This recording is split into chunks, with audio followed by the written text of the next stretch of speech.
શું તમારો પાસપોર્ટ 1 2 3 4 કે પછી તમારું નામ કે પછી તમારી બર્થ ડેટ છે? જો હા તો સાવધાન, ડિજિટલ યુગમાં એક નબળો પાસવર્ડ તમારા આખા ઓનલાઈન જીવનને જોખમમાં મૂકી શકે છે. સાયબર ફ્રોડ વધવાનું સૌથી મોટું કારણ સરળ પાસવર્ડ છે. તો ચાલો મજબૂત પાસવર્ડ બનાવવાની ટ્રીક આપને જણાવી દઉં. તો પાસવર્ડ હંમેશા 12 થી 16 કેરેક્ટરનો હોવો જોઈએ. તેમાં capital letters, small letters, numbers અને સ્પેશિયલ કેરેક્ટરનું મિશ્રણ હોવું ખૂબ જ જરૂરી છે. તે જેટલો જટિલ હશે, હેકર્સ માટે તેને તોડવો તેટલો જ મુશ્કેલ હશે. અને હા, તમારું નામ, મોબાઈલ નંબર કે જન્મ તારીખ ક્યારેય પાસવર્ડમાં ન રાખો. હેકર્સ સૌથી પહેલા આનો જ અંદાજ લગાવે છે. તેના બદલે કોઈ અનોખા વાક્ય કે શબ્દોના સંયોજનનો ઉપયોગ કરો, જે તમને યાદ પણ રહે અને બીજા માટે અશક્ય પણ હોય.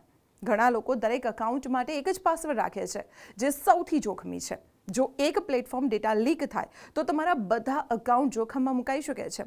બેન્કિંગ અને સોશિયલ મીડિયા માટે અલગ અલગ પાસવર્ડ રાખો અને પાસવર્ડ મેનેજરનો ઉપયોગ કરી સ્ટ્રોંગ પાસવર્ડ બનાવો. સુરક્ષા માટે માત્ર પાસવર્ડ પૂરતો નથી, 2 ફેક્ટર ઓથેન્ટિકેશન હંમેશા ચાલુ રાખો. આનાથી જો કોઈને તમારો પાસવર્ડ મળી જાય તો પણ OTP વગર તે લોગિન નહીં કરી શકે. તો સુરક્ષિત રહો, સાવધ રહો અને આવી જ મહત્વપૂર્ણ ઇન્ફોર્મેશન માટે જોતા રહો સંદેશ ડિજિટલ.